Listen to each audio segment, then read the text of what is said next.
Você já parou para pensar como os comportamentos parentais surgem? Nunca? Pois é, nem só de partos nascem as mamães. Hoje vamos falar sobre a aloparentalidade em camundongos.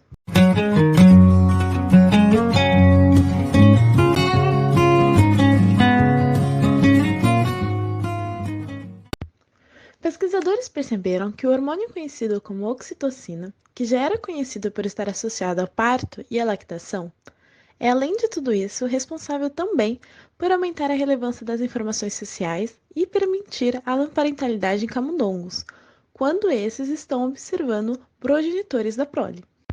Mas o que é a aloparentalidade? A aloparentalidade é a prestação de cuidados parentais por indivíduos que não sejam os progenitores.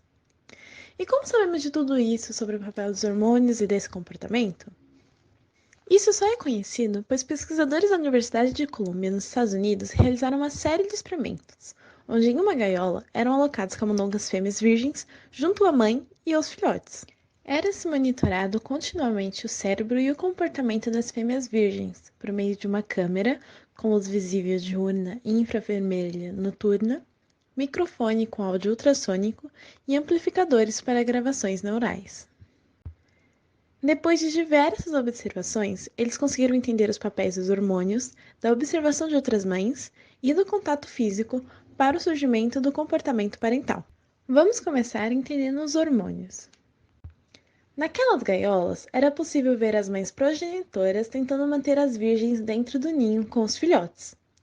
Esse processo, chamado de pastoreamento, ocorreu centenas de vezes durante o coalojamento das progenitoras com as virgens, o que levou os pesquisadores à hipótese de que o coalojamento gerava aloparentação em virgens via oxitocina. Para comprovar isso, foram registradas gravações neurais do núcleo paraventricular hipotalâmico, uma região com diversos neurônios e que tem entre suas atividades a liberação dos hormônios de oxitocina, com a participação do neurônio de oxitocina OT-PVN. Três comportamentos foram analisados nessa parte. O primeiro é o pastoreio, que é quando a mãe leva a virgem de volta para o ninho. O segundo é a entrada no ninho por livre e espontânea vontade. E por fim, a recuperação, que é o ato de trazer os filhotes de volta para o ninho quando eles fogem. Você pode observar esse comportamento na tela. Dando um spoiler do que veremos a seguir, os pesquisadores observaram que as progenitoras recuperam os bebês, ou seja, assim que eles choram, elas os levam para o ninho. Entretanto, as fêmeas virgens, mesmo com os filhotes chorando, ou mesmo quando tem mais de um filhote no ninho, elas não fazem naturalmente o processo de levar esses filhotes para o ninho. Porém, isso pode ser observado se as fêmeas virgens forem treinadas. Quais são essas condições de treinamento? Veremos mais a seguir. A partir da realização de correlação cruzada entre unidades simultaneamente registradas, foi observado que os pares contendo células OT-PVN eram mais correlacionados durante o pastoreio, a entrada do ninho e a recuperação, o que sugere que diversas experiências ativam os neurônios de oxitocina, garantindo a sincronização dos novos pais com as necessidades do bebê. Eles observaram que a área do PVN é tão acionada que, quando ocorria recuperação, mesmo quando as virgens não estavam diretamente envolvidas, ela era ativada. E se esse processo era espontâneo, a localização virgem e a atividade do PVN aumentavam também. Para entender melhor o papel dessas células, as células OT-PVN foram silenciadas, e assim se observou um atraso no início da recuperação em virgens coalojadas. Porém, o silenciamento não teve efeito significativo depois que as virgens começavam a recuperação. Outra interessante conclusão da atividade de PVN é a plasticidade cortical. No córtex auditivo esquerdo, a oxitocina amplifica as respostas aos chamados de angústia do filhote, como forma de promover o transporte dos filhotes para o ninho. Os resultados mostraram que, embora as células de PVN das virgens não respondessem diretamente aos chamados dos filhotes, durante o período de coalojamento, quando os filhotes abandonados emitiam chamadas de socorro, os neurônios PVN e OTPVN das virgens eram acionados. A oxitocina auxilia no processo, acelerando o início da recuperação do filhote pelas fêmeas virgens, promovendo a plasticidade no córtex auditivo para reconhecer o canto dos filhotes. Tudo isso também indicou que uma segunda característica também era importante no processo do cuidado materno: a observação do comportamento de outras mães.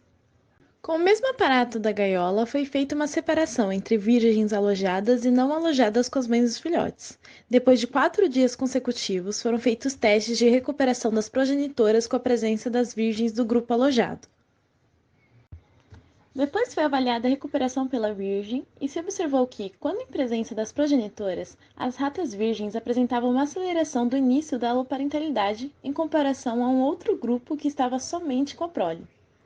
As virgens também começaram a passar mais tempo no ninho com os filhotes, e quanto mais elas entravam no ninho, mais era provável que a recuperação ocorresse no primeiro dia. Assim, as virgens fêmeas que antes ignoravam o auxílio à prole, que acabou de nascer, passaram a expressar comportamentos aloparentais quando em contato com as mães e ninhadas, ajudando no transporte dos filhos ao ninho.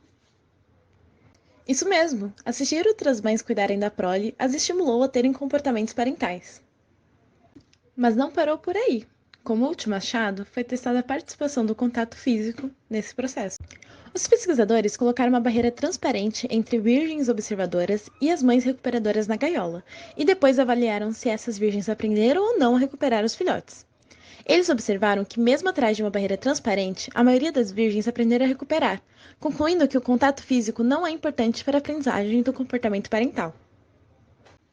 Também notaram que era necessário ter a entrada visual, já que a maioria das virgens que não foram coalojadas e colocadas atrás de uma barreira opaca não começaram a recuperar os filhotes. E como a oxitocina entra nessa história? Os pesquisadores estudaram seu papel através do uso de nocaute dos receptores de oxitocina. Nocaute é uma técnica de bloqueio genético de alguma característica. Eles descobriram, assim, que a sinalização promovida por oxitocina também foi importante, uma vez que as virgens que antes aprendiam a recuperar apenas observando as mamães, não conseguiam aprender esse procedimento se tinham os receptores de oxitocina bloqueados. Logo, todos esses experimentos nos mostraram que mesmo fêmeas virgens podem exibir comportamentos de cuidado com a prole quando em observação com mães roedoras e suas ninhadas, por meio de papel ativo dos neurônios do núcleo hipotalâmico paraventricular.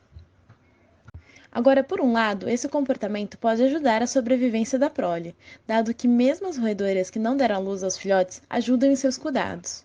Por outro lado, será que faz sentido para as fêmeas que não deram à luz ainda gastar tempo com prole alheia e não pensando em seus próprios interesses? E o que você acha? Erro na matriz ou feature da natureza? Vou deixar essa discussão para vocês, ouvintes, coloquem suas opiniões nos comentários. Bom, por hoje é só. Esperamos que tenham aprendido mais sobre mamães roedoras. Até a próxima!